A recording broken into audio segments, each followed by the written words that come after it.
certo? Aê! Salve, salve, pessoal! Seja todo mundo bem-vindo aqui na live. Hoje nós estamos aqui, né, com o professor Markus e nosso amigo Giovanni para falar, né, sobre a origem do cristianismo, Paulo, como que surgiu, né? A gente vai pegar perguntas específicas. Então, você que estiver chegando por aí, marreta o like, se inscreve no canal, manda superchat para, se você tiver alguma pergunta ali diferente da nossa, né? E compartilhe com seus amigos aí. Eu sei que é um pouquinho cedo, mas também vai ficar a live para assistir para o pessoal mais para frente, né?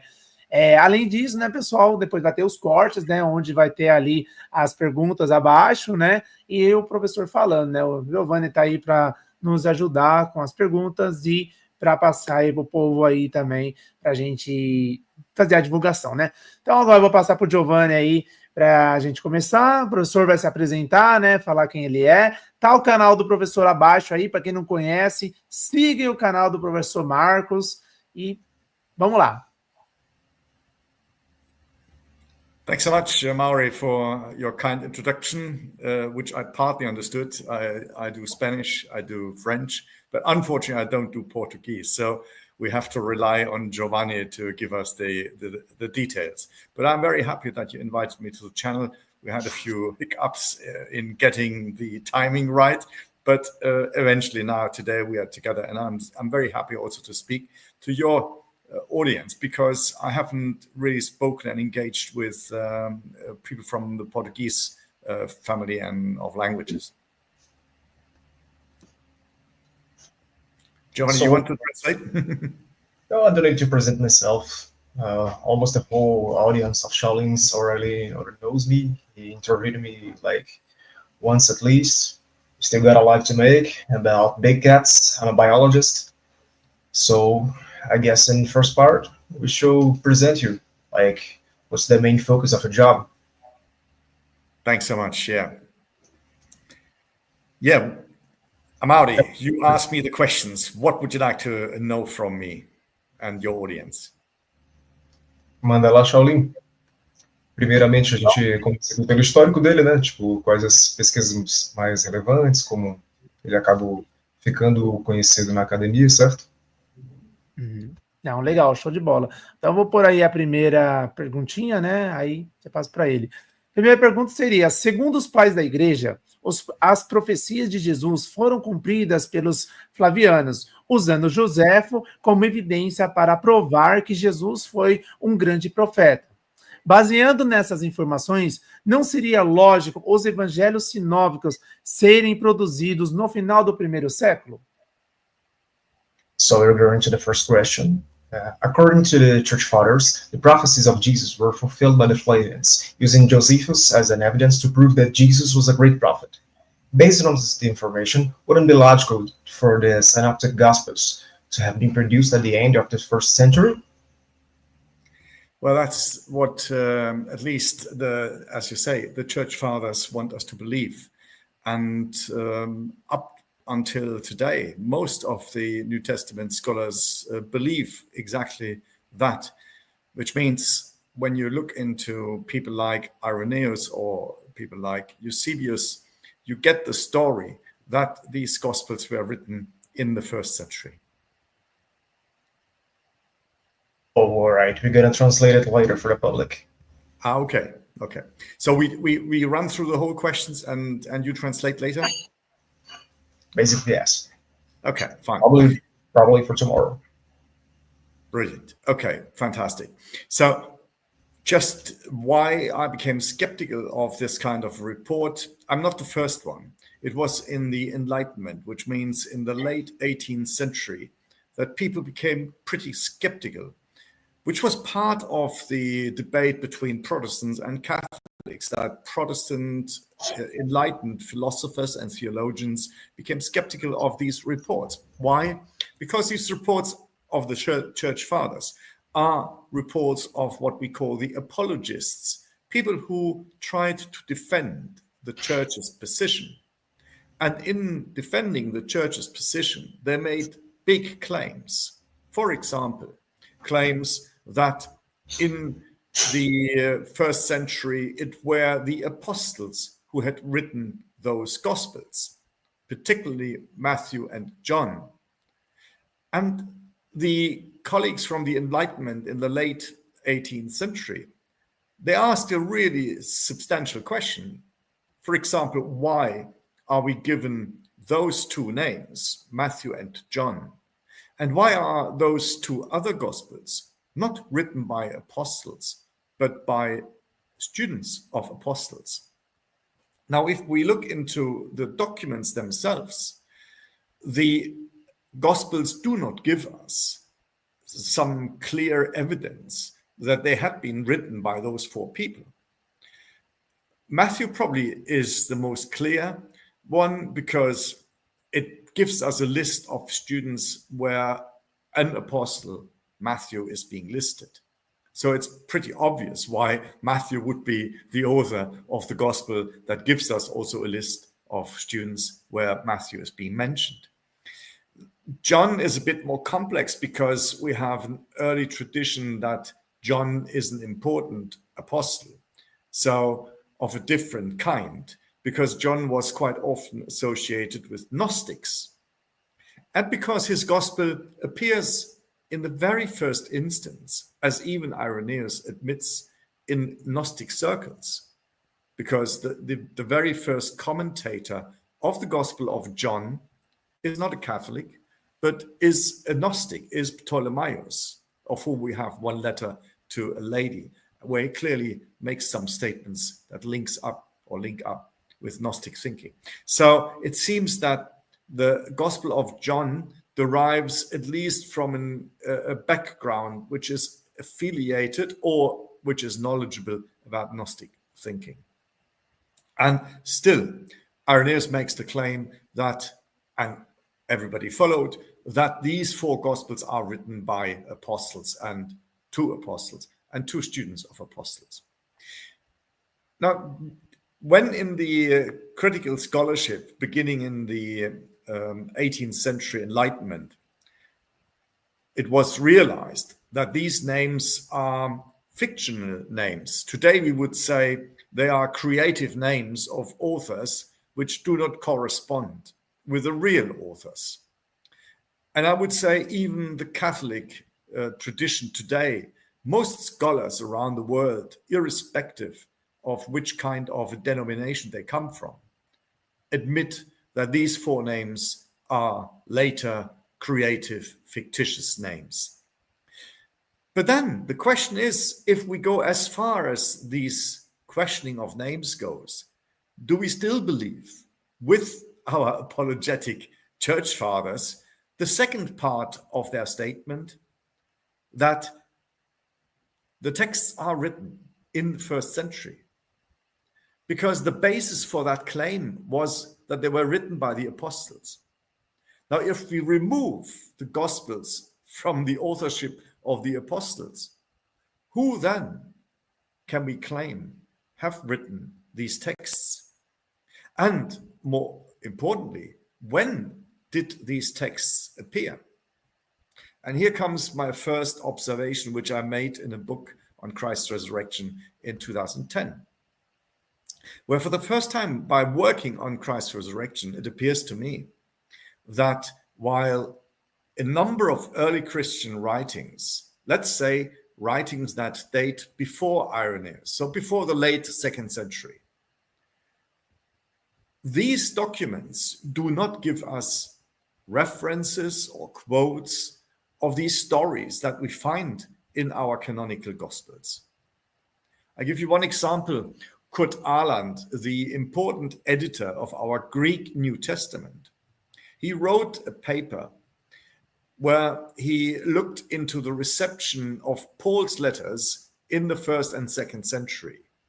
And he said, I have sleepless nights because I cannot answer one question. Why is it possible that in that literature, which we have from, let's say, pretty debatable datings of texts from the 1st or from the 2nd century, that we have quotations of Paul's letters, that people know Paul, that they discuss him. Some like him, some dislike him, but he is quoted and the letters are known. And then he says, I cannot sleep because I cannot tell you the answer why in all the same literature there is a complete absence of any story from our canonical Gospels. So no birth of Jesus, no baptism of Jesus through John, no Satan tempting Christ, no miracles, not even, he says, not even the resurrection stories. And this is why I came to read his text, because it was this difference between whenever people write about Christ's resurrection, they always have in the background of their texts Paul. But there is little mention of the texts in the Gospels, if at all.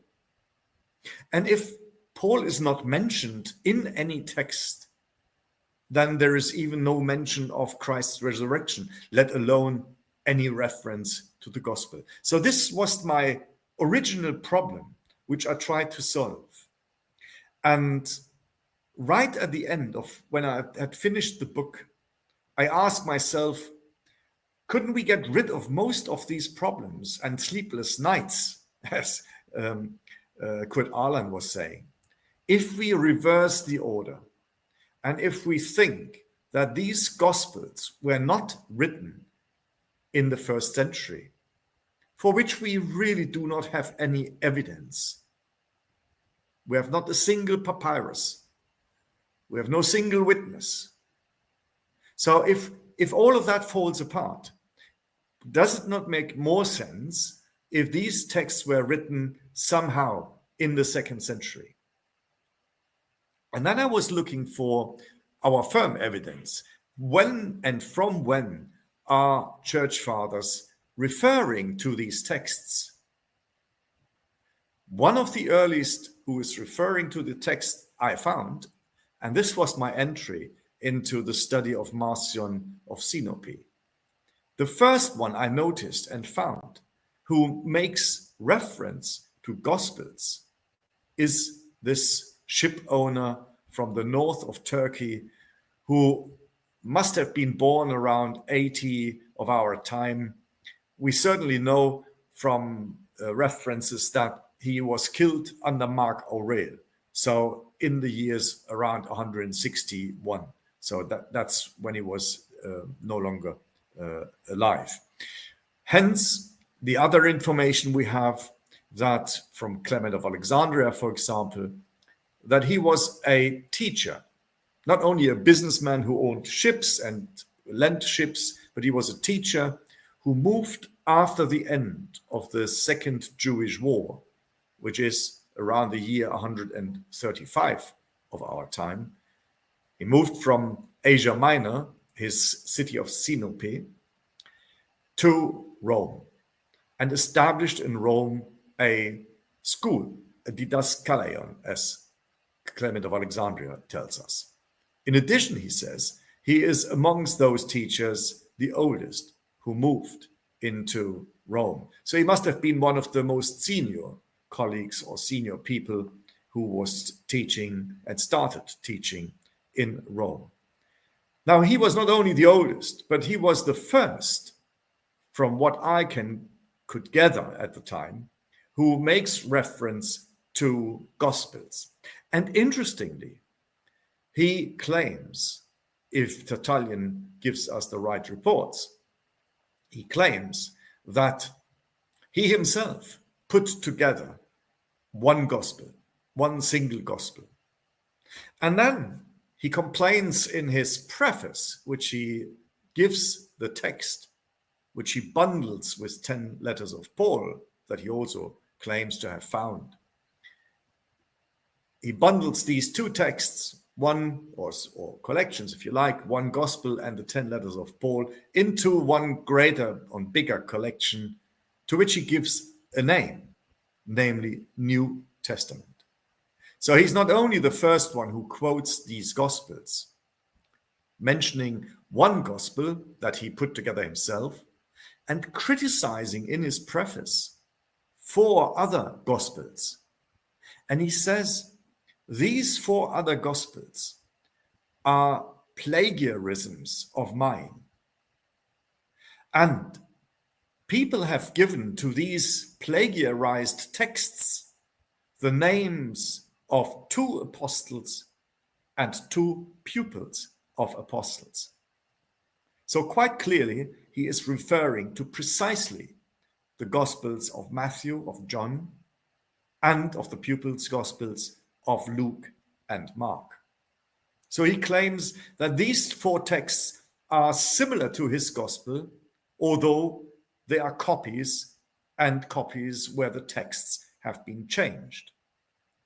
And he gives even an indication what kind of changes these plagiarisms made of his Gospel. He says they are trying to make the connection with the Jewish writings, the Jewish Bible, a Bible that Marcion himself called the Old Testament, to make it distinct from his own collection, the New Testament.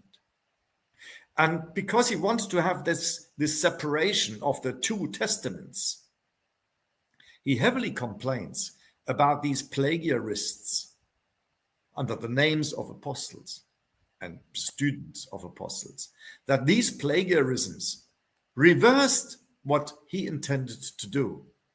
Because in these texts, right from the beginnings, he says, in these texts, you will see that these texts are fitting in with the Jewish Bible. Now, the background to that is, of course, in those years, in the 1st and in the 2nd centuries, the Jewish Bible was not yet a closed canon. The Torah was pretty much secured, so the 5 books of Moses. The second part of the Jewish, as we call it, Tanakh, Ta for Torah, Nach for Nevi'im, for the prophets, and Ke for Ketuvim, for writings. So the second part after the Torah, the Nevi'im, the prophets, were also pretty much established. But the third part of the Jewish Bible was an open book. And still at the times of our beginnings, so of Jesus' times, Jews were still writing writings and books which were added to the Jewish Bible, like the books of the Maccabees, like the book of Daniel. And people tried to write new books which they hoped were fitting to the big books of the Jewish Bible. And this is the debate. Marcion makes clear that those writings which he gathered, the Gospel and the Pauline letters, should not fit into this third part of the Jewish Bible. They shouldn't make up more Ketuvims, more writings, but that this New Testament should be kept out of the Jewish Bible, and that the Jewish Bible should stay for those Jews who, as he thinks, are following all of the commandments of the Torah and of the prophecies of the prophets. And why does he make that kind of distinction? I believe, from the texts that we have in front of us and from the reports of the witnesses, I believe that the Second Jewish War was such a terrible experience for the Jewish community of which Marcion was part. Because from Tertullian reports, we can learn that he was a proselyte of the Jewish community in Sinope. And Sinope was famous for gathering and correcting the Jewish Bible in the Greek language, the Septuagint. But Marcion, coming from this background, seems to have even moved further away, not only correcting the Jewish Bible in the Greek language, but to writing up a new Bible, a New Testament. And why? Because he experienced that the image of God And the prophecies, particularly of the big prophets like Josiah, Jeremiah, and also Daniel, particularly Daniel, that they are giving us an image of a God who had created this world. They have given us an image of God who sends us a Messiah, who has elected a very small particular people, Hebrew-speaking Jews, some Greek-speaking, but Marcion must have recognized that his Greek-speaking culture and the Latin Roman culture would not and does not fit. And that this kind of a Jewish local God and a Jewish local Messiah, who is only interested in sending a Messiah to restore Israel and the state of Israel, is incompatible with these Jewish writings that he gathered from Paul and the Jewish information that he got from this Messiah, Jesus. Because in this Messiah, Jesus, he did not see a local Messiah just for the Israelites, but he saw in him a message that would address all people around this globe, all people, including Jews. And so he comes up with the idea which provides a spiritual Jewishness, as he says. And that is exactly what he finds in his version of the letters of Paul. And he finds a pacific God picture and Messiah in that biography that he puts together from whatever sources he had. This is the Christ that engages not in a conflict and war with Rome, but who tries to restore peace. And hence, this is a God which is unknown to the Jewish Bible. Now, this sounds very un-Jewish. It even sounds very anti-Jewish, but both is wrong. The idea that the Jewish God is not the creator of this physical world and not the one who engages with war, who doesn't want retribution and rage and vengeance. We find these ideas already a generation earlier than Jesus' lives in Philo of Alexandria. When Philo of Alexandria, a Jew from Alexandria, is also like Marcion speaking Greek and heavily trained like Marcion in Greek philosophy. When he is admired until today as a Jewish scholar, when he writes about the creation of this world, he explains that the world as we have it, the physical world, is not the product of the highest God. The highest God only creates a spiritual world, as he calls it, a cosmos noetos, a cosmos, a world that is made up of ideas, not of the physicality. Now, you can see Philo was very much a Platonic philosopher who read the Jewish Bible in a Platonic and Greek mind.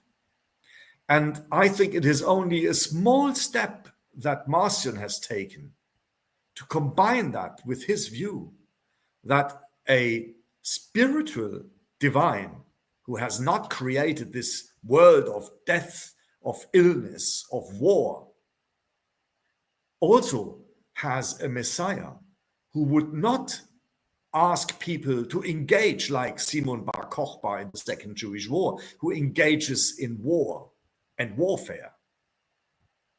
Unlike Daniel, where the Messiah, for example, kills princes. Unlike the divine in Yahweh, who in Exodus kills thousands of people, Egyptians and Palestinians. He's not a God of war and death. He's a God of life and of goodness. And so it's only a small step, I think, Marcion has taken in taking Philo's ideas further and to come up with a spiritual Judaism. And this is exactly what he finds in those letters of Paul. And if my reconstruction, which we have done with the team, and we have just released last week in the Greek version with Tübingen, the publisher now Franke, and a few weeks before in a German version with Herder in Freiburg, but which we are now translating, and I hope that next year we will have an English version for both the reconstruction, the translation, and the interpretation. If you look into these letters that Marcion had produced, he must have taken letter collections which he knew, because that comes through when you look into the reconstruction. So he adopts letters where he got them from, and he sees they are tying in with what he also gathered from wherever he gathered those informations. I guess he also had some collections, and he gathers these into his biography that he puts together, which he calls Evangelium. So, long story, short answer, or long answer, short story. This is how it came, and how I believe that maybe these gospel sources that he uses were produced a bit earlier. Probably also in the 2nd century, I don't know. Maybe in the late 1st century, I have no idea, because so far we don't know. And likewise, the collection of Paul's letters that he makes use of, when they have been produced, again, we don't know yet. But he brings all that together, and he uses them for his classroom in Rome. They apparently were quickly used and rewritten, corrected. That is the basis for our later canonical Gospels, and also for our collection of 14 letters of Paul. So you can see the canonical reductors in the 2nd century, they add new material. They correct those texts according to what they want them to be. And this is what we get as a canonical New Testament. But the product, in short, of what we have today, and what the product that most scholars around the world use for explaining Paul and for explaining the history of Christianity, is late 2nd century material. It even cited there are some parallels between the Platonic view and the Gnostic view, like the eons, the demiurge. And it's kind of funny because in the last 2 years, there is an embryological niche of Gnostic studies here in Brazil. Like mainly Gen Z and millennials are studying this by now. Some by hobby, some are doing their masters and their PhDs in it. So, not gonna lie, you already kind of answered a lot of questions that will come later. So, just some points here, you could summarize it in the second question. If the Gospels were written in the 2nd century, when most Christians were already Gentiles and not Jews, to what extent is it correct to affirm that Christianity originated from Judaism and not as an independent Gentile movement? That's a very good question. I think the assumption that Judaism was only made up of Jews is a mistake. Because when we say so, we have a kind of Judaism in mind, which today we combine and think what Jews are. Talmudic Jews. Yeah, Talmudic Jews, Hebrew-speaking, Aramaic-speaking Jews. That's a grave mistake. As we have already seen, the biggest communities of Jews that existed are and who have a power in the Roman Empire are Greek-speaking Jews. We have some inscriptions of Hebrew and of Aramaic in Rome, and we have some in Alexandria. They're very few. the vast majority of inscriptions that we have in these mega cities, and similar, you can go to other cities, Antioch and so forth. The vast majority of inscriptions are writings in Greek. You can go as far as Dura Europos, which is in the core of a Semitic country, today Syria, or rather Iraq. So just at the border, which has been devastated by ISIS people, right? But here is a city which existed until the years 250s, and then it was destroyed. So we know roughly what this kind of a city had as inhabitants. It was a garrison city of the Romans. However, we have in this city a church with a baptistry. Next to it, on the high street, next door almost, we have excavated a huge synagogue and another number of temples of other cults. Now, the interesting thing is, in the Christian church, we only find graffiti in the Greek language. In the synagogue, we equally find Greek inscriptions and graffiti. So people who attended that synagogue, they were also Greek-speaking. Likewise, in that synagogue, we also find Aramaic and Hebrew writings. And not only that, we find several different writings in that synagogue from Persia and from India. So that answers the question who Jews are. Jews in antiquity are made up from a variety from ethnicities. They are Greeks, they are Romans. I did mention Latin inscriptions, which we also have in the synagogue. So they are made up of a vast number of ethnicities with their own languages, with their own philosophies, their own whatever, you take it. So Judaism in those times was a melting pot. They gathered on a certain tradition, which is an Old Testament for us, or for Marcion, or let's better put it, which is a Jewish Bible tradition. So they have commonalities.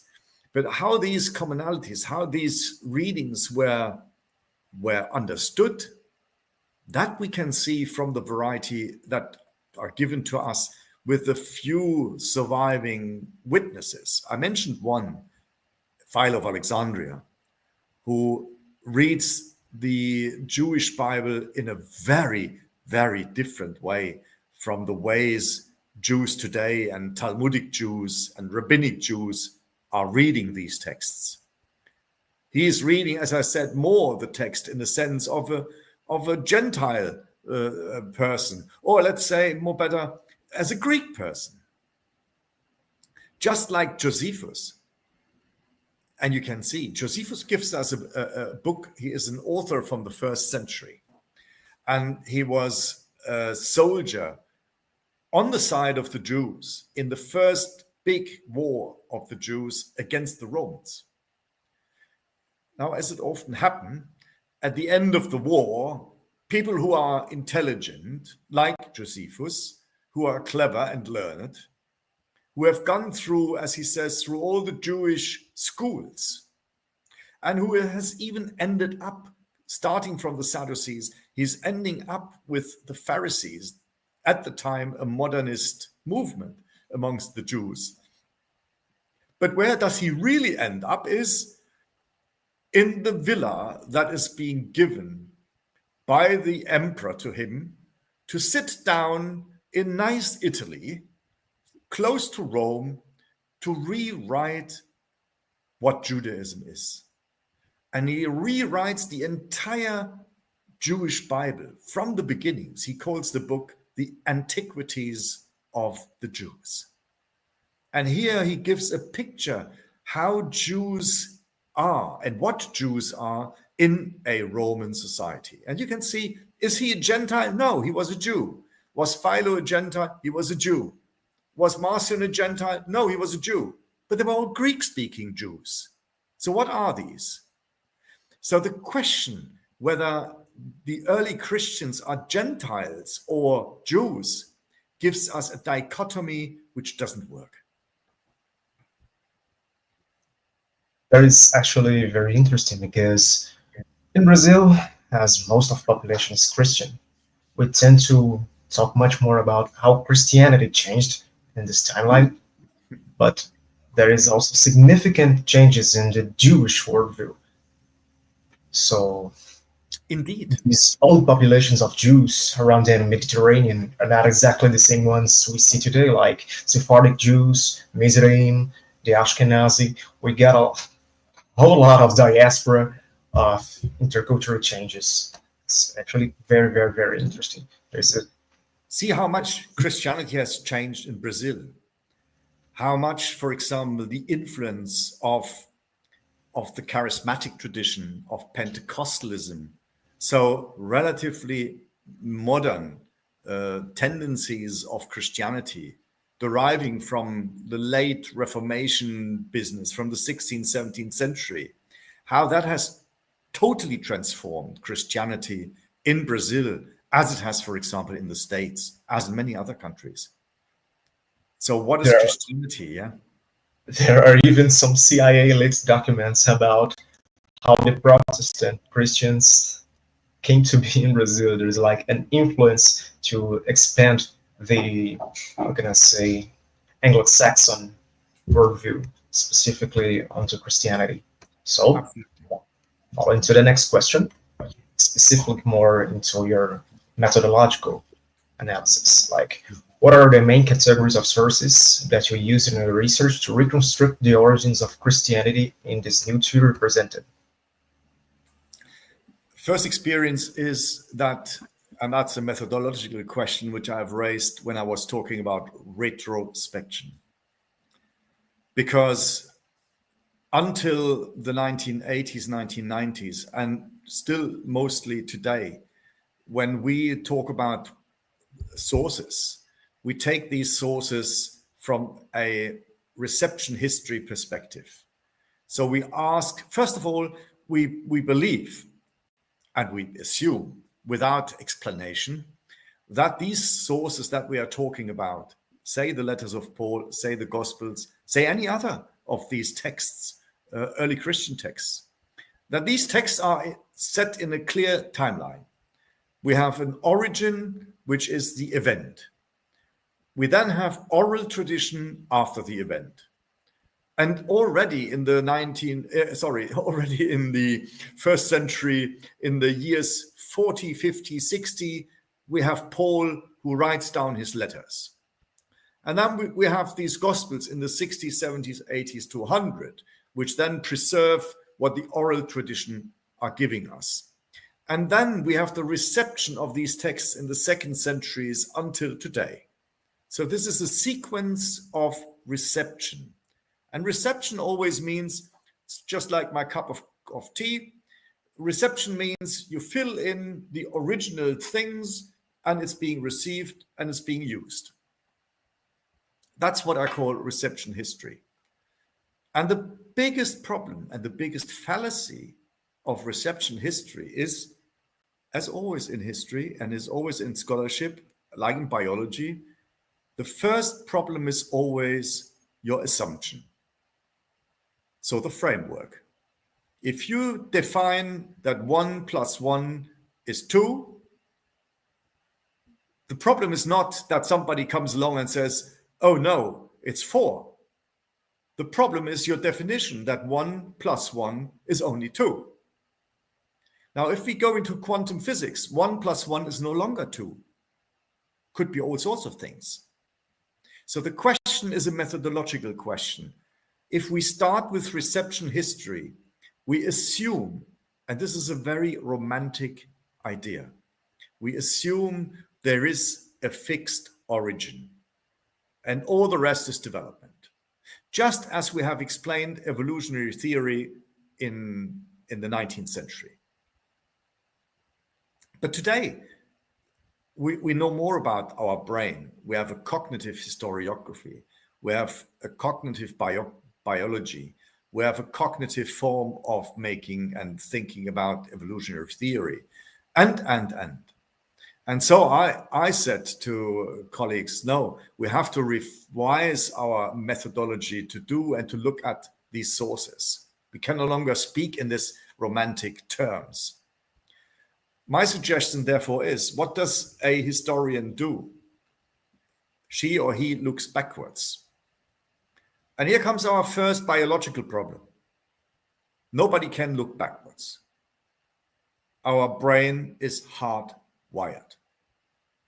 When Giovanni, you, or Amaury, when we talk, the only way we can talk is that we talk into the future, which becomes the present. And what we have talked about and what I have said 40 minutes ago, that is gone. I cannot repeat. I cannot even go back. You can wind back the video. That's the only way. But God, what people could understand if we wind it back, it's all gobble-de-gobble. Nobody would understand the word, because speaking, thinking is always directed into the future and can only happen in the present. So a historian is in front of a big wall. Now, we are historians, so what do we do? And the only way I think historians can do is by appreciating that what they do is always done in the present and done towards the future. And that's our big responsibility, because the way we teach and the way we think will shape Brazil, will shape the world. It is our responsibility. Now, when we then try to go back, which we can't, as we have said, the only way is by doing it like archaeologists. They have to dig from the present, and the present is always the upper line, it's the ground. And they have to dig from the ground a bit further. But where they dig and where they start doing and looking for now your sources, it is their choice. So that's the first thing. There are no sources. That's romanticism. There are no sources which simply come up towards you as a historian, which only wait for you to be read. Every slice that we do, so if that's our source, it is the decision that we have taken that this is our source. It is the historian who makes sources. And that's why historians are making additions. Historians are digging like archaeologists for sources. The sources are the things that we find. Hence, there is a lot in every source that is man-made and woman's made.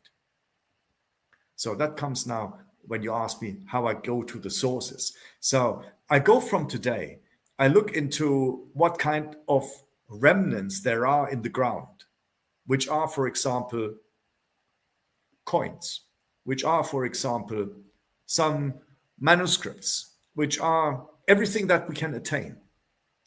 But even so, even when I find a manuscript, I know it is handmade. So every source that we have, even the church fathers, we have to be very cautious. And we cannot take anything simply for granted, because A, we have found it, B, they are handmade, and so we have to interpret them. And we cannot work on this romantic idea of origin and reception. We have to move slowly backwards. And that's why, for example, in this book, which we are discussing, Resetting the Origins, I do not start from year 0 and move to the end of Christianity or to the later history. I would do it the other way around. I start in this book from today. I move into the Middle Ages to discover the manuscripts, to discover the historians. Which picture do they give us? And what do they call sources? To then move back into the 4th century. And you know where I ended? Not in the 1st century, because we have nothing which we can make as a source. The only thing that we have is, and the earliest layer of the archaeologists that we have, the deepest, is the 2nd century. And that's why I stop in the 2nd century, look for what I can find in the 2nd century and hope to be able to find something about the 1st century. But I know all our knowledge at the moment is derived from sources which at the earliest date from the 2nd century. And the German book has a different title from the English book. It's not called Resetting. The German title is called Open Beginnings. And as I say in this book here in Resetting, I show that the 1st century so far is a black box. And people with all their wishful thinking, particularly Orthodox people, evangelical people, but also liberal people, they all put into the black box of the 1st century what they want to read. And this we have to criticize. Is to say that what difference a great scientist to almost all the others of its category are the capacity of epistemological analysis. Exactly. Biology, we kind of have a chronic deficiency of philosophy. Posso fazer? Pode, meu filho, com certeza. Vou colocar aqui. Brigadão aí, Antônio. Valeu mesmo, tamo junto. Vou colocar aqui na tela o português, aí o Giovanni vai fazer o inglês, né? Em Filipenses 4, 22, Paulo diz que os santos de César que estão com ele mandam saudações. Em Hebreus 13, 24, o autor diz que só os da Itália mandam salvação. Inácio diz que a igreja que preside é de Roma. Os autores do Novo Testamento eram romanos? It is interesting. A very good question. Thank you, Antonio Miranda. A very, very good question. Now, it's so interesting that we have all the sources that you mentioned here. Philippians 4:22, Hebrews 13, and Ignatius in that text. All of these texts derive, if I'm not mistaken, from the 2nd century, rather from the later part of the 2nd century. And I would fully agree. All these people want to claim that they are Romans. Why do they want to claim that Christians are Romans? I give you one further source which you haven't mentioned, but you could have mentioned as well. The very first so-called apologists that we have in Christianity, these are teachers that write texts, or rather pleas, which they send to the Roman emperors to make a claim that the emperors should accept Christianity and Christians as much as the Roman Empire and the emperors particularly are accepting Jews. Because that was a big issue. If as a religious community in the Roman Empire, you were not officially at least allowed, then you were suspicious of meeting your friends. And soldiers could interfere, and you could be put up and locked up in prison. So Christians tried in the 2nd century, particularly after this devastating wars in the 70s of the 1st century, 117 in Alexandria, and in the 130s in Palestine. Christians tried and that explains our canonical texts, including all the texts you mentioned here. Christians in the 2nd century after these wars wanted, and this is unanimous, including Marcion, but also the Orthodox and the canonical ones, all claimed and wanted to be Romans. Why? Because they wanted to show that they should not be suspicious people. Now, the claim to be Romans, and I wanted to mention that text of the apologist, is Aristides. He is the oldest and the earliest apologist of which we know. He came from Athens, but he has also a Latin name. So he must have been a Roman or somehow Greco-Roman in Athens. And he writes a text which he sends, whether ever the emperor received it, we don't know, but he sends a letter to Antoninus Pius.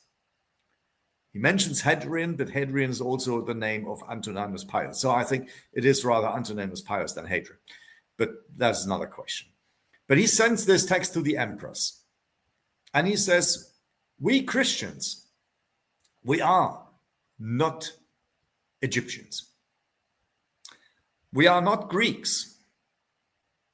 And particularly, we are not Jews, which is quite interesting. So the first to make that distinction clearly in his text is somebody who writes to Antoninus Pius, probably at late Hadrian, early Antoninus Pius. So that is the time, which means after the Second Jewish War, people start making a claim that they are no longer Jews, which comes back, Giovanni, to your question, are Christians Greeks or pagans? No, not in the first 150 years. And if Greeks and Romans were part of these communities, they were part of these communities just as they were part of Jewish communities. But after the Second Jewish War, the problem arose that the Jews had instigated this terrible war against the Romans.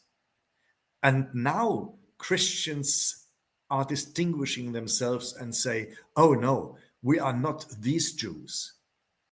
We are spiritual Jews, but we are even more Romans. And so, while Marcion, just like Aristides, makes no claim to be Jewish, and if you look into Ignatius, we have the same problem. Ignatius also makes the claim he doesn't want to be Jewish. But that is a second century problem after the Second Jewish War, that people want to separate themselves from Jewishness.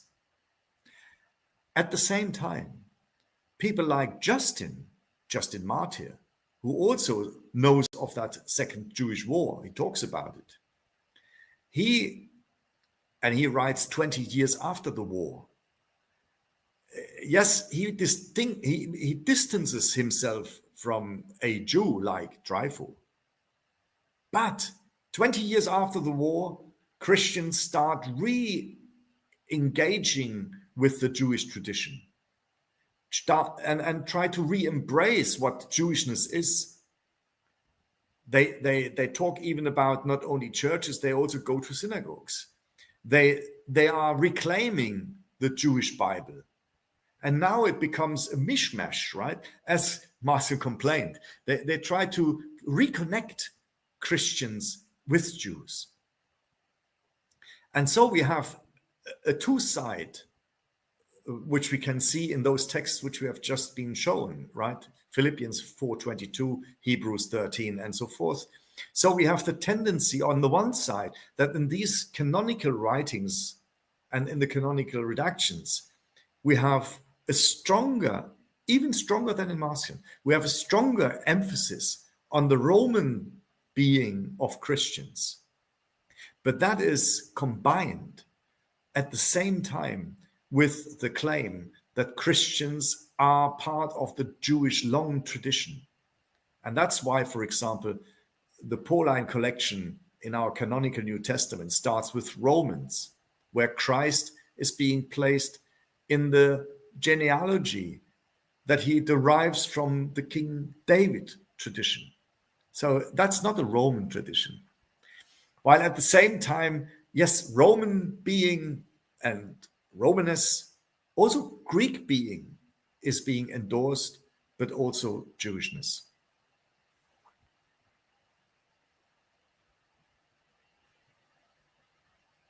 Paulinho, você quer fazer uma daquelas perguntas em português antes, para o público conseguir acompanhar?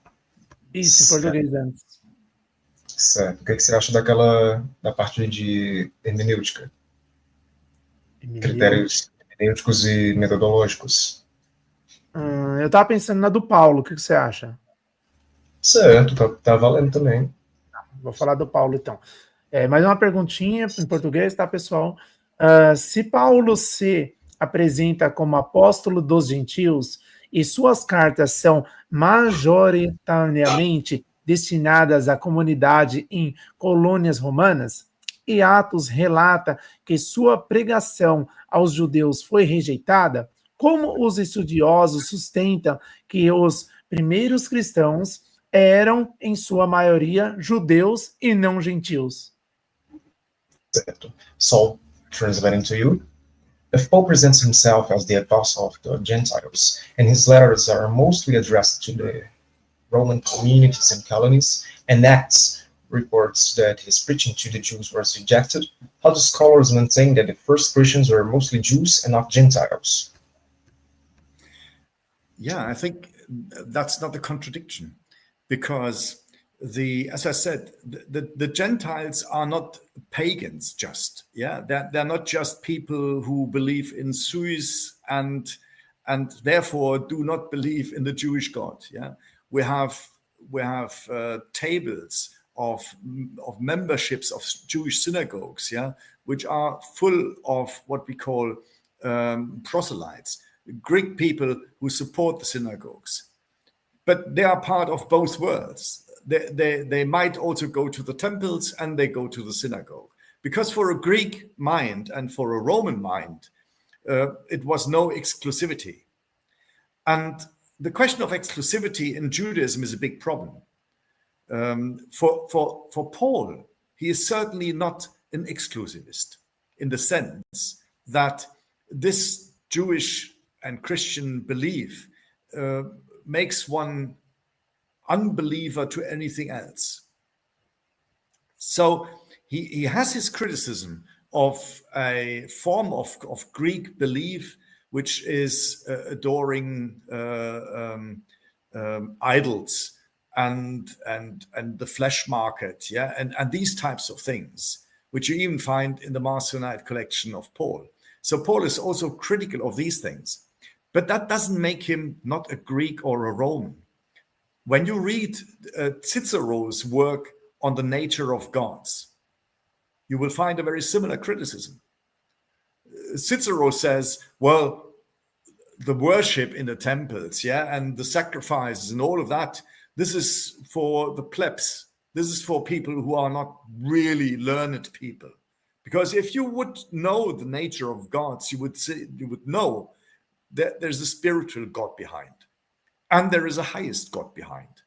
So the majority of Greek people of learnedness, like Paul, across the board are monotheists. And this type of monotheism does not make them no longer Greeks. So we have to be very careful to always retroject how we see today when we talk about pagans or about idol worshippers. Yeah, this is a criticism which we find in Paul, but we also find in the Greek authors. So be careful of that. But second, what you are saying is of course correct. Here, when Paul addresses that he has a message for the ethne, which is not just the Gentiles, yeah, which is everybody, including the Jews. We always have to think about that, yeah. It is the separation in Galatians 2 between him going to the people who are uncircumcised. That even includes Jews, because some of the Jews, as he himself says, were not circumcised. Not everybody who was circumcised was a Jew. Yeah, the Nabateans were circumcised and many other tribes which were not Jews. So circumcision is also not just an identifier for being Jewish. But when he says he goes to the uncircumcised, that is reflected equally in Marcion's preface, where Marcion in his preface says, this is a New Testament that is directed to all ethnes, to all people in the world, particularly of those people who are not physical Jews. And this is the real message. This is a message that early Christians in the following of the Marcionite tradition, but also in the following of the Pauline tradition as we have it, and also in the gospel tradition, where Jesus breaks out of, let's say, the pure ritualized Jewishness, where he is skeptical about certain Torah practices, where he addresses Samaritans, and where we can assume that the intention of these texts is to address also particularly non-circumcised people.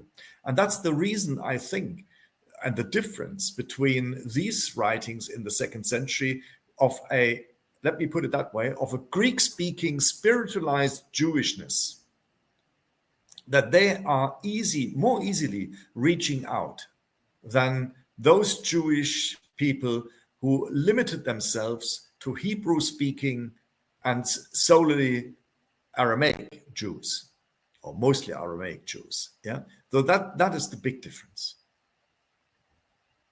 I would say that if it could represent it visually, there will be a Venn diagram, Yeah, a huge intersection, but not a perfect circle.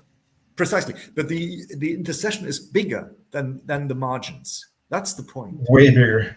Way bigger, way bigger. And that's also why these people had an advantage, if you like, after the Second Jewish War, to grow their community bigger and quicker than the Jewish community, which remains a marginal community for quite a while.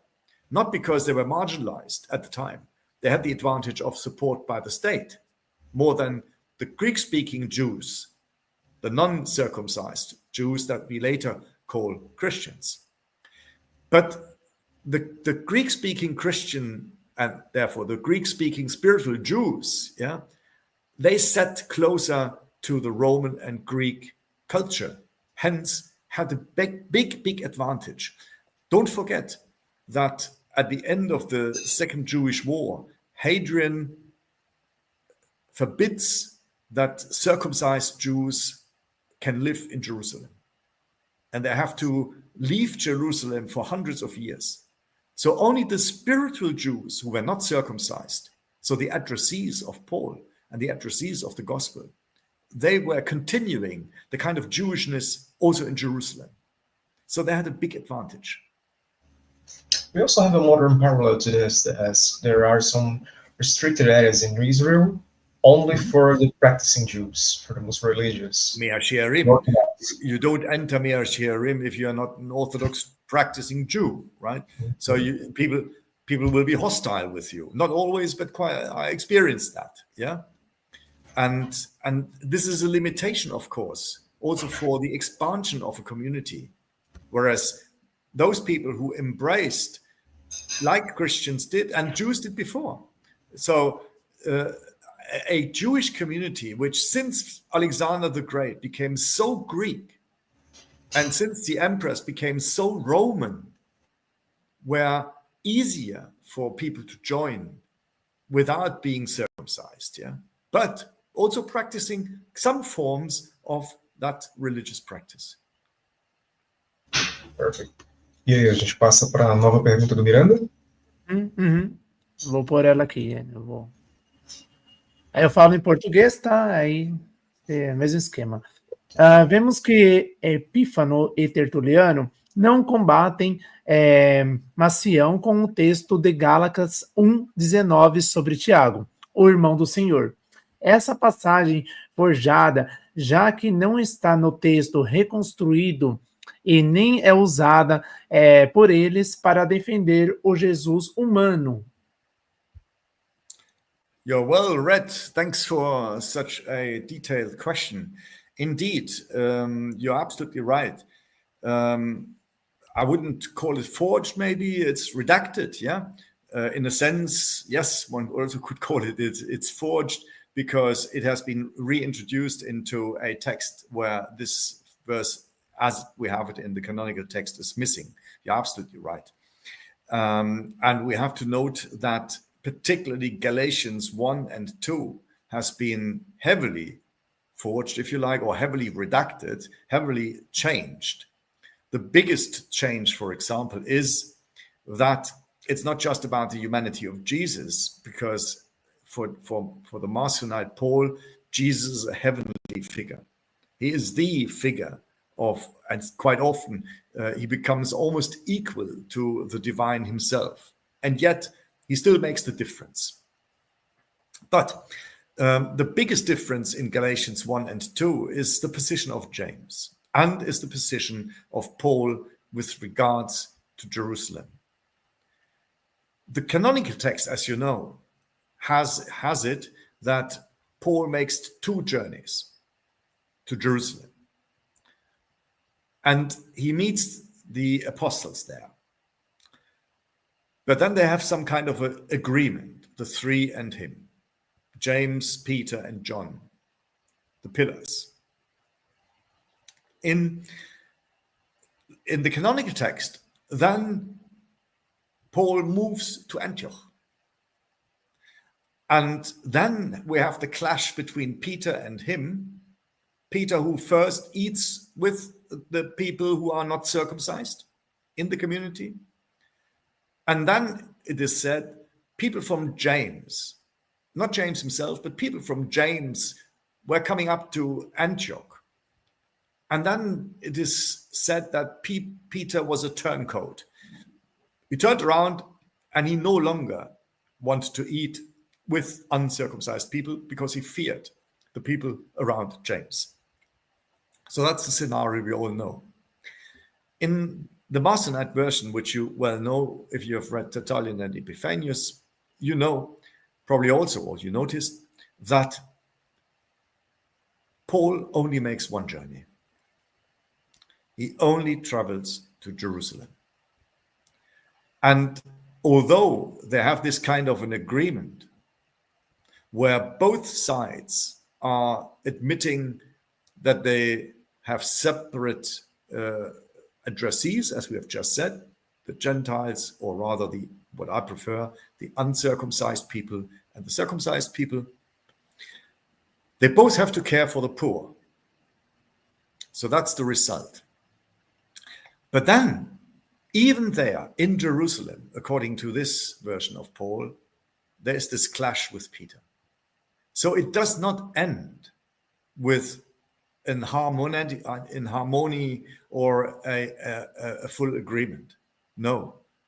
This Paul, in this situation, he makes the break with Peter, and one would extend and need to extend that also with James and John, to some extent, at least with James. He makes that break right in Jerusalem. So we are faced with 2 different portraits of Paul. One is where Paul goes to Jerusalem. They have some kind of an agreement, but then the agreement, like a bit like in the Ukraine, there's no agreement. Yeah, there is agreement, but nobody keeps to the agreement, right? So there's no agreement. And there's a big break between the 2 sides. And the canonical redactors try to heal that situation and to accommodate. First attempt is by pushing the debate between Paul and Peter in a different city. It's nothing to do with the community in Jerusalem. So it's just a marginal, small, as Tertullian says, well, it's not about dogmatics, it's about behavior. And I mean, who cannot have different forms of living?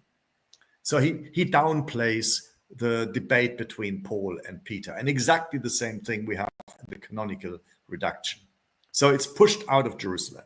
So it doesn't affect the core of the Christian community.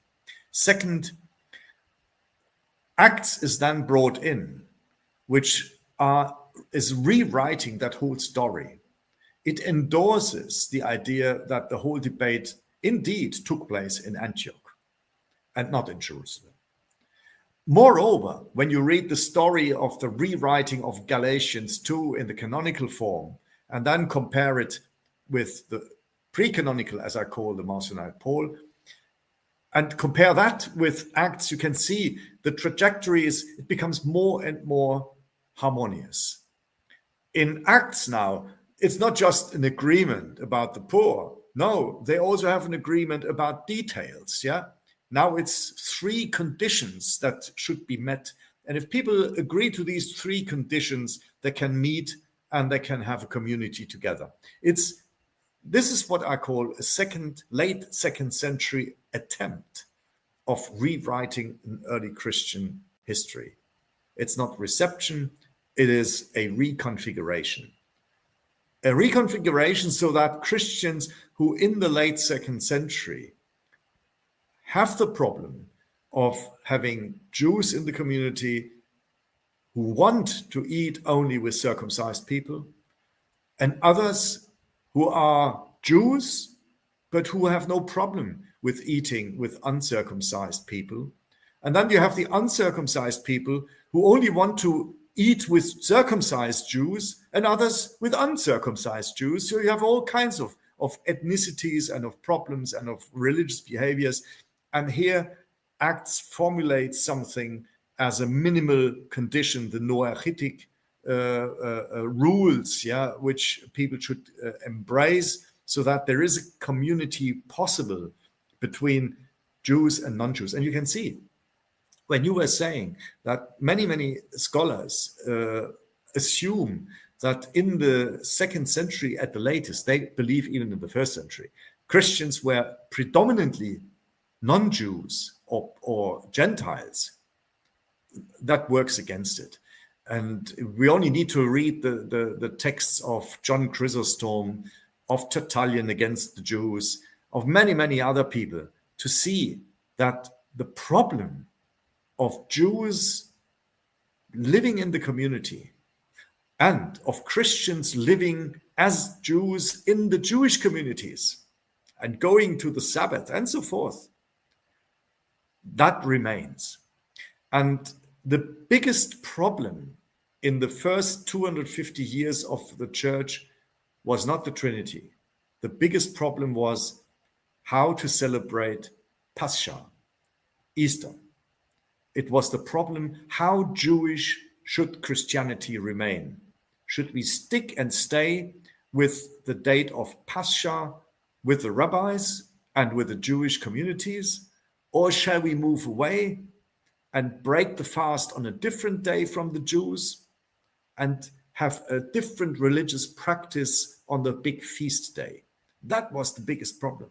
And that would not have been a problem around the years 200, 210 if Christians and Jews were already separated. No, they were so much combined that they had to solve those problems. Gotta make just a little bit and theory about this. Like, I had some Jewish friends. Mm-hmm. My closest Jewish friend was a Sephardic Jew, Mm-hmm. and he invited me to Hanukkah. Oh, fantastic. He invited me to eat with his family. On the other hand, like the Ashkenazi friends I once had, never ate with me. Never. Yeah. They never ate in the front of non-Jews. I was like, dude, this sign account is ethnocentric, you know? And you cannot say the one is a Jew, the other is no Jew. Yeah. And are Christians no Jews? Many Christians would say they are Jews. And I think Gershom Scholem, it comes back to me. The one who wrote the End of Sacrifice, a good friend of mine from Jerusalem, he makes the claim that Christians are the more Orthodox Jews in the 2nd and 3rd centuries and later than the rabbinic Jews, because Judaism was for centuries a religion around sacrifice. That's why the temple was the highest, the holy of the holiest, at least for centuries. And he says Christians have preserved that.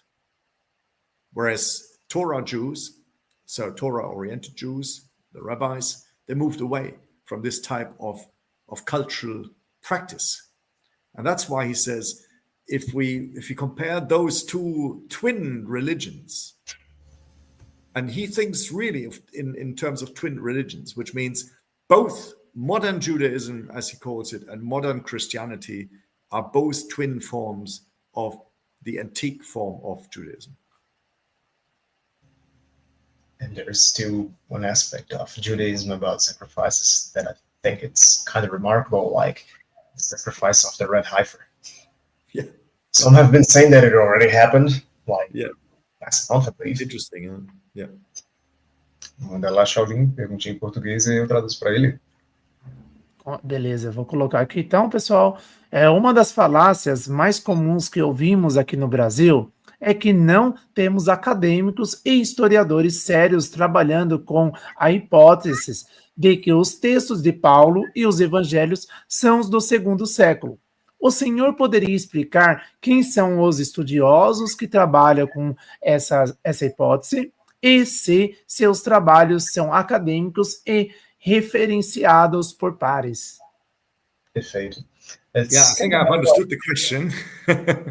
Great. Yeah. So I think there are a number of scholars who think that these texts are from the 2nd century. I mean, the number is growing.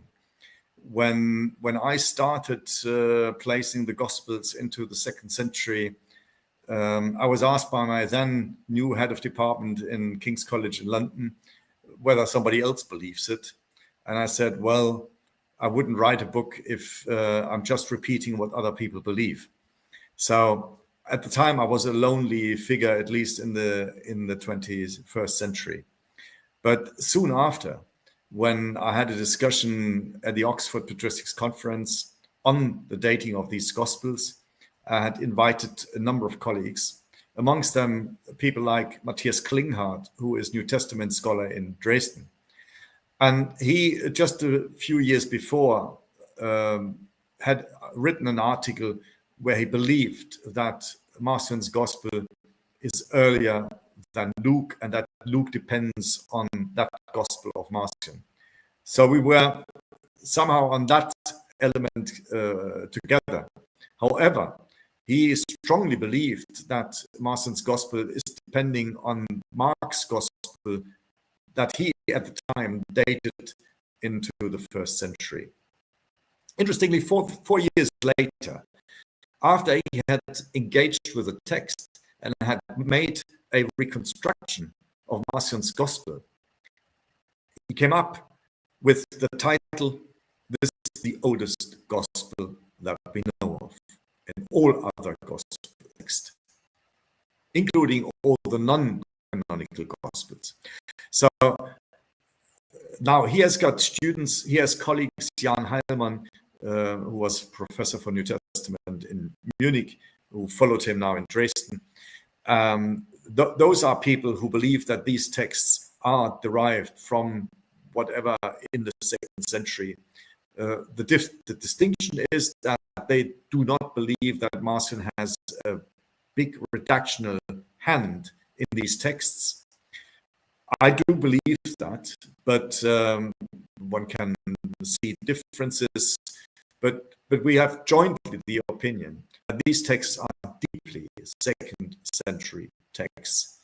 And then Capetin, a very important collection, which he called the First New Testament, with an English reconstruction of Marcion's Gospel and Marcion's letters of Paul. And although he also had a slightly different view on who is the author and how much Marcion has his hands in these texts, he also believes that these are 2nd century texts. And now we have the books by Judith Lieu, and we have Nina Livesey. She just published a book, Pauline Letters, and she believes all letters of Paul, not just the 4 pseudo-Paulines, not just the Deutero-Pauline, but all Pauline letters, as we have them, are products from the late 2nd century. So you see, there's move in dating these texts, and when it comes to other texts like 2nd Peter, 1st Peter, Revelation, Acts, the pastoral letters, I think, and I've just attended a conference on Paul's letters, I think the mood is swinging as though often, and scholarship is more and more phasing and embracing, and at least in a field like that, you will not move quickly, and there will always be differences in opinions, which is fine. Yeah, that's what scholarship is.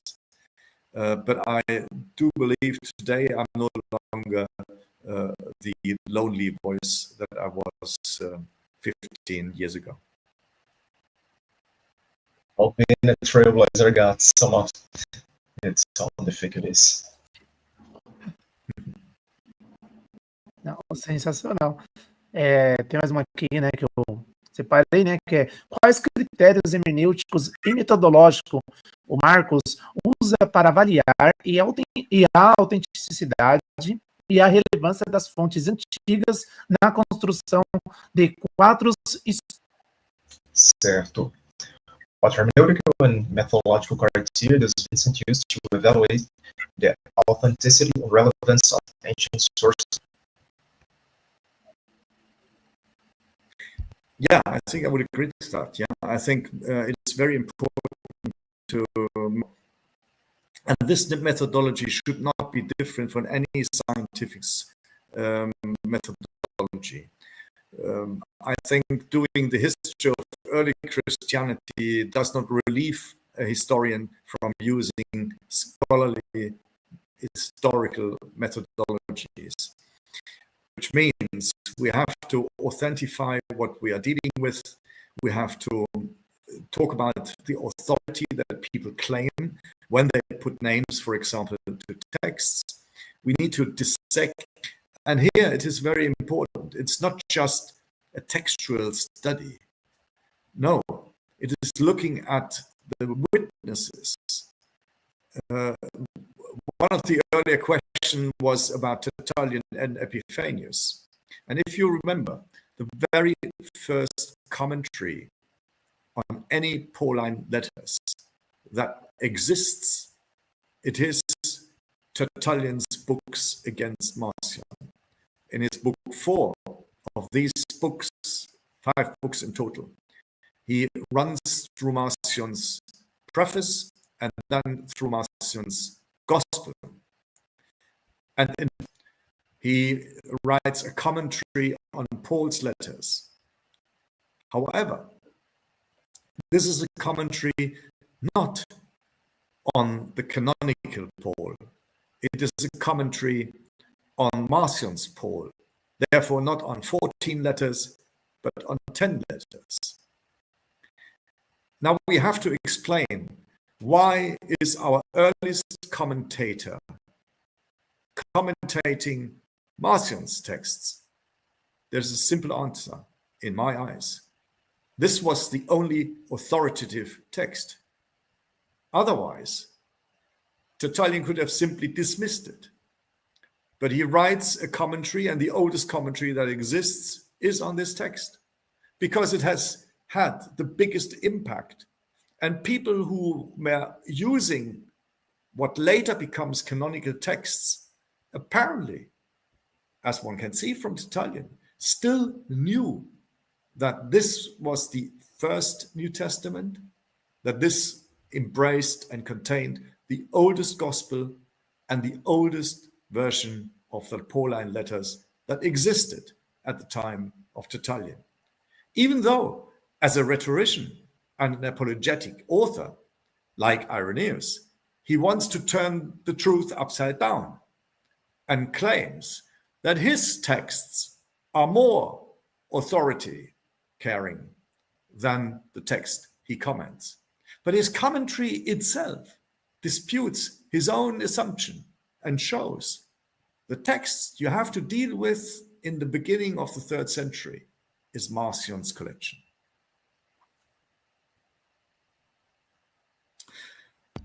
When you ask the question why all Christian archaeological findings are linked to the Romans, and you give it as an example the Megiddo mosaic, which was given as a gift by a Roman army officer, or the catacombs of Flavia Domitilla and Priscilla, I would not agree that we do not have Christian archaeology in Jerusalem or Galilee. We have. From the 1st century? No, now comes. We have, but the problem is, of course, just like with art history, we don't have Christian art from the 1st and the 2nd century. And why? Which place to the argument I'm making all the way along.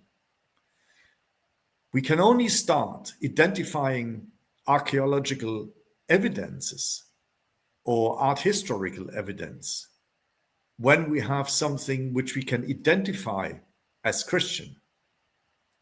If we would, with the majority of my colleagues, place those texts, say Paul's letters, say the Gospels, or the New Testament, into the first century, you could not explain why we don't have identifiable Christian evidence from the first and from most of the second century.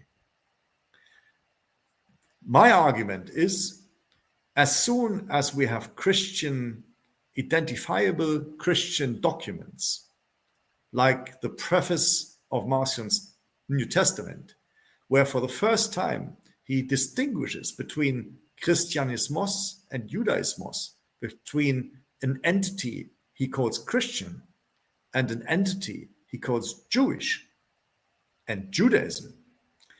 Only when you have these new entities in texts and in the minds and in the hearts, which takes a bit more time than in texts, people are starting to construct art and to write and to create symbols which we can identify as Christian symbols. The texts, in my eyes, did not exist in the first century, and the correlation is we know we don't have identifiable Christian evidence. As soon as we have these texts, and we have these texts, if I'm not mistaken, from the mid-second century, or around the mid-second century, automatically we also have evidence. So we have scripts, then we have papyri in the late second, early third century. We have a church in Dura Europos, we talked about it. And just a few weeks ago, we found the very first amulet with a Christian inscription, a silver amulet, which is the oldest datable Christian evidence ever found. And this was found in Frankfurt in Germany. Why Frankfurt in Germany? Frankfurt in Germany was a garrison city of the Romans, a very important one because it was a securing the eastern border of the Roman Empire, which was the limes. And the city was called Nida, N-I-D-A, Nida. And in that city, which was given up by the Romans, so it was already outside the limes, there was a cemetery which is being excavated and still is being excavated. And last year, a small amulet capsula, which we knew for the last few years, but was never, well, we couldn't read it. We knew that in this capsula, we have a text in silver, a silver foil. But we couldn't read it because if you take the silver foil out of the capsula, which is just 2 centimeters, it would become dust. But in Mainz, we have an archaeological IT institute, and there we're able to unfold the capsula via computer without dismantling the capsula. And so we were able to unfold this text, and we can read a text of an amulet which is purely Christian. So no hints to pagan, whatever it is. It starts with holy, holy, holy, holy Titus, and then comes a text.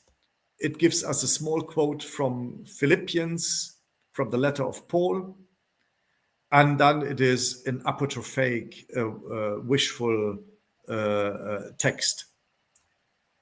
Now, the amulet we can date almost precisely to the years 230, 240.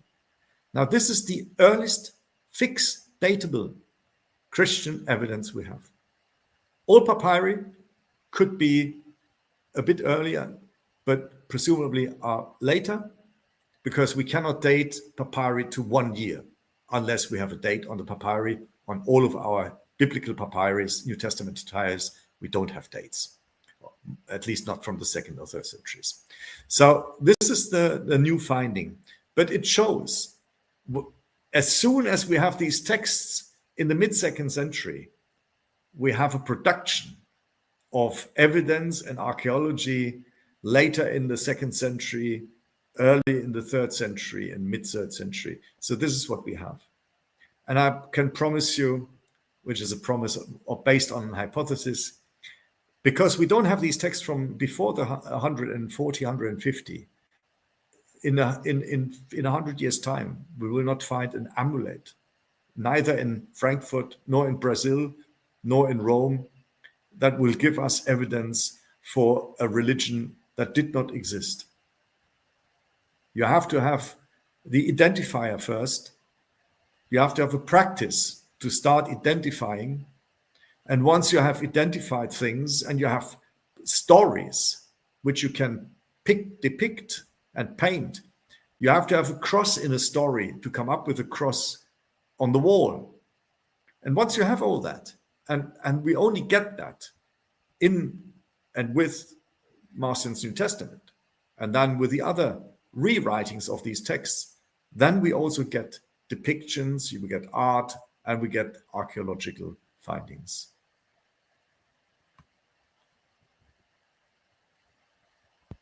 There's still time to one more question. Vê aqui se ele ainda tem tempo para mais uma pergunta, né? Acho que pelo menos uma. Que essa tá aqui é importante. Já tem alguma prioridade? Já tem sim, né? Ela é importante. Pois pode lançar. Tá. Português primeiro. Por que Plínio não conhecia os cristãos como Tácito, já que eles teriam posto fogo em Roma e teriam perseguido cristãos? Seria essa história forjada? E hoje, se sabe que a passagem de Joséfo era forjada também, isso indica uma fabricação de textos pró-cristãos em um período tardio? E por quê?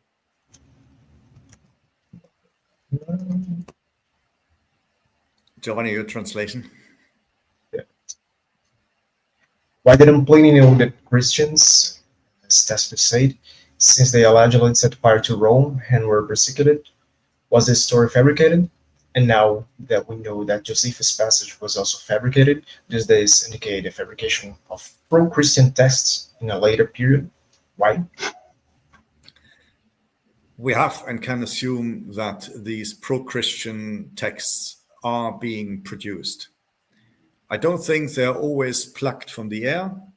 I think we have quite often earlier indications to some form of knowledge, but they become and they get a different turn throughout the centuries. I give you one example, which has to do with what you are stating here. The famous text from Josephus, where he talks about Christ, the so-called Testamentum Flavianum. Eusebius gives us this text in a form where he wants to prove that Josephus believed in Christ already as a Jew.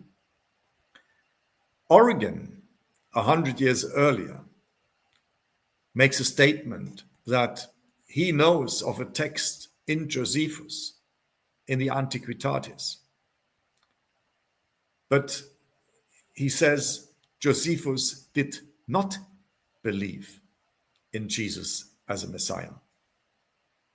So this shows you how a potential text where Josephus, if he has written it, at least a Josephus text is known to Origen in the 3rd century, which disputes the messiahship of Christ, but which is turned in a text which, as we have it today, and which is read by Eusebius in the opposite way.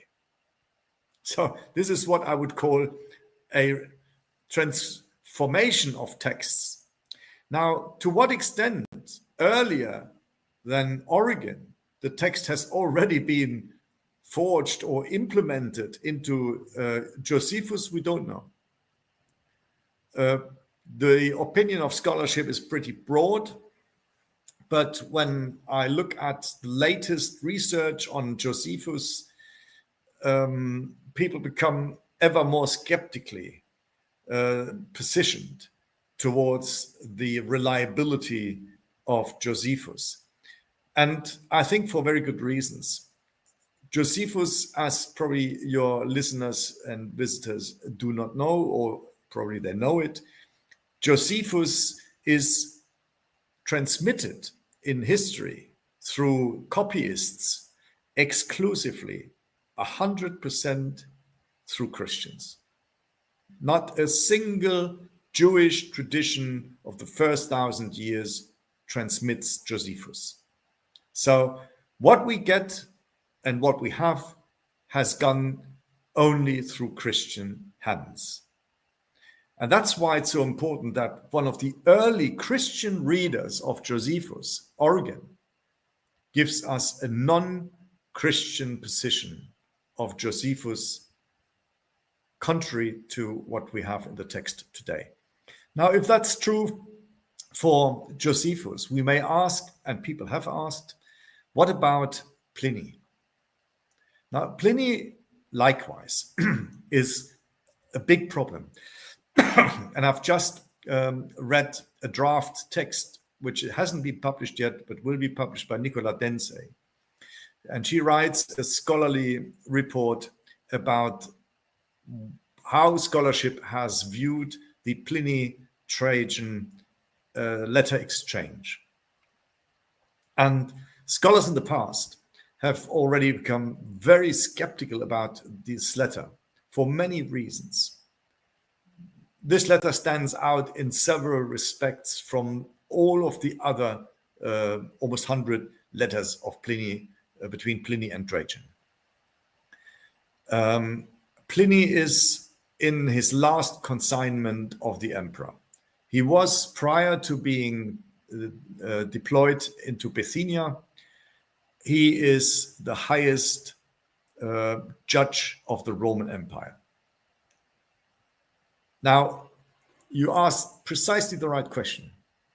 How could it be possible that the highest Roman officer in position about the legal history of Rome would not know about a persecution of Christians and would be as stupid as Pliny does in this letter to ask the emperor about a major case that should have taken place in Rome? In my view, impossible. Historically, impossible. Now, if Pliny is so stupid in this letter, I don't think a forger would have put in this stupidity. He would have probably even, as I think they did, there's a lot of information about Christians in this letter which seems to be forged and which seems to be added to the letter. There might have been a rudimentary letter before, which I think makes sense, but it might have been altered and changed, just as like Josephus's text might have had rudimentary ideas, maybe even a mention of some Christian identification. Yeah. But the text itself, as we have Pliny and as we have Josephus, doesn't seem to be the same as in earlier stages. But on Pliny, I tell you, Nicola's article, once it's being published, will raise the question again, and I think we will have more to say about the Pliny exchange in the next years. With regards to Tacitus, I had a discussion with a colleague, a Roman historian, not long ago in Munich, where we just debated the same question of Tacitus. And he is of the opinion that what Tacitus gives us is historical and reliable. And again, I would not dispute that Tacitus doesn't give us some information, but I would still hold that when you read the Tacitus report about the Christian persecution under Nero, I think there is a problem. I give you just one example, and when I sent that example to my colleague, he admitted that this is a difficult case. Would any emperor burn people? Of course, they would burn people, he said. Yes, any emperor has killed people. They would burn people.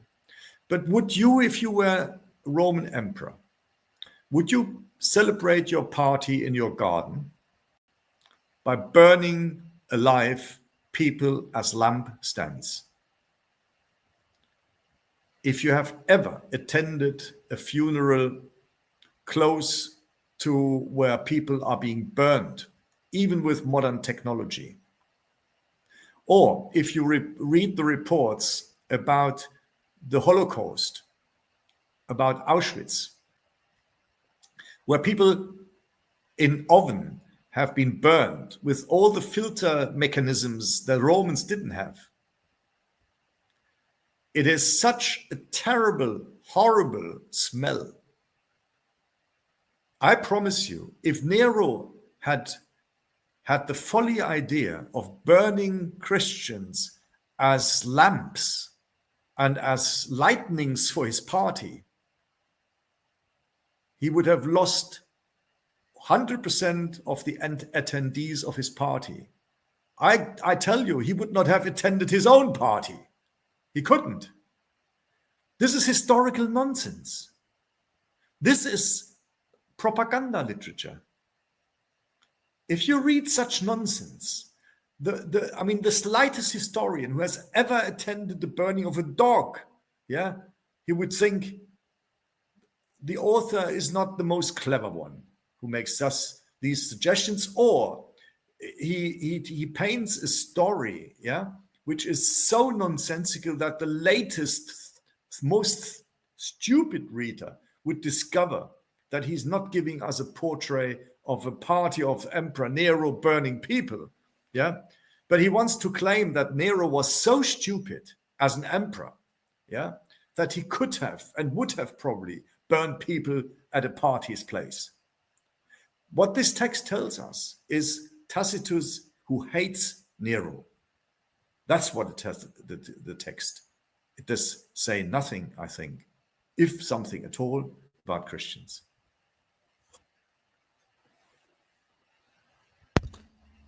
Meu amigo, acho que fecha. Tem mais uma pergunta aí para a gente finalizar. Finish. Mais uma pergunta. Vou fazer em português.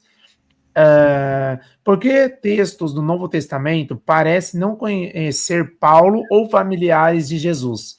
Por que muitos dos primeiros líderes da igreja, como Justino, não menciona uma figura tão importante como Paulo? Essa figura teria sido inventada tardiamente? This I don't believe, because Justin writes, as we know, a text or letter or whatever he writes to Marcion, and he disagrees with him. And because Marcion was not a big literary figure, the only thing which we know was the production of his New Testament. Maybe he has written another letter or other letters which are lost. But if Justin writes to Marcion, he must have known Marcion's texts. Hence, he must have known Paul. And this is reflected also in his works. You can see traces of Pauline texts being underlying. The bigger question you ask is, why does Justin not mention Paul? Well, he doesn't mention the apostles either. Hence, he knows of Marcion's text, he knows of his criticisms of the apostles, he knows his gospel, and he knows Paul. That Justin decides to use none of that doesn't mean and cannot mean that he didn't know about it. But he uses Paul's letters tacitly. And whenever he uses material which we would associate with the Gospels, particularly with Matthew, he says that he takes it from, as he calls it, the memories of the apostle. Now, the Greek word that he uses and refers several times to is a text, or is a Greek word which, if we translate it literally, it's apomnemoneumata, and literally it means reflections. The word is known from, for example, the medical doctor Gallienus, also from the 2nd century. And Gallienus gives us an example where he says, the difference between my school manuscripts and the published books is that the published books I endorse. So I put my name to it and publish it, so that people who read my books know this is a book by Gallienus, yeah? Not Gallienus, Gallienus, yeah? Now, the scripts which he uses in his classroom, he calls hypo or apomnemoneumata. It means Justin, a school teacher, refers to gospel material because he has a school script by other teachers in front of him, which also tells us, as I said, these texts were traveling the schools in Rome. And this explains to me that Marcion's gospel was, in the early days, not published. It was an apomnemoneumata. It was a script for students.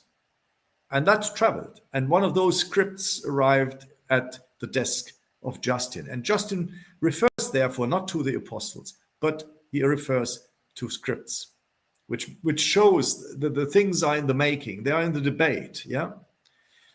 Paul's texts apparently were letters. And although they were used in the classroom too, Justin doesn't make use of these letters. He uses them because we can sense from his texts that he must have read them. But because they were coming from his opponent teacher, at least from his competitor, he doesn't mention the sources. So he is cautious, right? But that's all. But that doesn't mean that these texts or the people didn't exist. Now, whether Paul existed at all and whether Jesus's relatives existed, that we don't know. And that's why I'm a bit cautious. Yeah, what we know is that these letters, in the form as we have them in Marcion's collection, is the earliest form that at the moment we can get hold of. Whether there is a historical figure behind these letters, we can hypothesize. Yeah, and there will be people like Nina Livesey, who now says, no, it's all forged. Yeah, it's just picked from the air. I would be a bit more cautious, because from the experience of the reconstruction of Marcion's Paul, it becomes clear this collection makes use already of two earlier collections. Now, if that's the case, we might ask, and this is for the future, we might ask, does it make sense that either of these two collections he's making use of could derive from a historical person, of which we have almost no other information? For today, I would say I cannot answer that question. Yeah, I would rather think maybe, even if, let's assume these letters were not written by Paul, as little, that's Nina's argument, as little as Plato's letters were written by Plato. But then you only dedicate letters to somehow people who give authority to letters. As people who have written the letters of Plato wanted that these letters are being read and estimated and seen as authoritative letters. And that's why they dedicate these letters and write them in the name of Plato. But if Plato were not existing, and if we didn't have the dialogues of Plato, how much sense would it be to write letters in the name of a non-existing, not known person It doesn't make much sense. Of course, you can write and invent a figure, and the figure becomes important through your literature. Shakespeare has done it many times. Every writer and author does it. I have written a novel and do it. Yeah, but you have to have a name as an author in order to make the writing that you do stand out and being read. Otherwise, people wouldn't read it. So somehow, some reality you need to have, be it the author who writes, be it the people about whom he or she writes. Yeah. So for today, as a last question, a great question, but it opens up an avenue. And you see, as scholars, we are on our way. And what I have said today is no dogma. It's a snapshot of research of the past. And we are on our way to do more research. And hopefully the next session that we might have together, we can answer more questions and know a bit more. Show de bola. Giovanni, eu vou agradecer a ele, né? Grazie di tutto, Markus. Grazie pela domenica, le risposte. Buona settimana. E Giovanni, fala para ele, né, cara? E agora eu já não consigo. Fala para ele que depois a gente pode até marcar mais para frente, né? Com a Nina também, se ele tiver contato dela, tiver o contato do Vincent também, para a gente conversar, né? Acho que fazer uma live com os três aí, acho que seria legal. E é isso aí, a gente encerra aqui. He's proposing another live following the future. If you can mark, it would be amazing. With pleasure, with pleasure. Was very nice talking to you, and thank you so much, Giovanni. Thank you so much for the translation. I guess from my Spanish background now, I get a bit of Portuguese understanding, but I would need to do a bit more, which is great. But thanks so much, and hope to see you very soon. Amazing. Thank you a lot. Thank you, nossa. É isso aí. Então, brigadão, pessoal. Brigadão a galera toda. Só deixa eu agradecer aqui, né? O pessoal que mandou, o Antônio que mandou os superchats, a Margarete também que mandou aí o superchat no comecinho da live. Brigadão, pessoal todo aí que estava aí ajudando. Pessoal, depois vai sair a tradução, vou pôr a legenda embaixo, né? Vou ver o que vai ser melhor. E vai sair os cortezinhos aí da live pra gente. Galera, também coloquei o canal do professor Markus aqui na descrição também e coloquei no chat também. Então, quem aí não conhece o trabalho dele, siga lá ele, fala que veio pelo canal para ajudar mais pessoas a conhecer, né, um conteúdo maravilhoso como esse. E brigadão aí a galera toda aí também. Markus, Professor. Thank you so much. Yeah, thank you. Thanks. Bye-bye. Bye, galera. Tchau.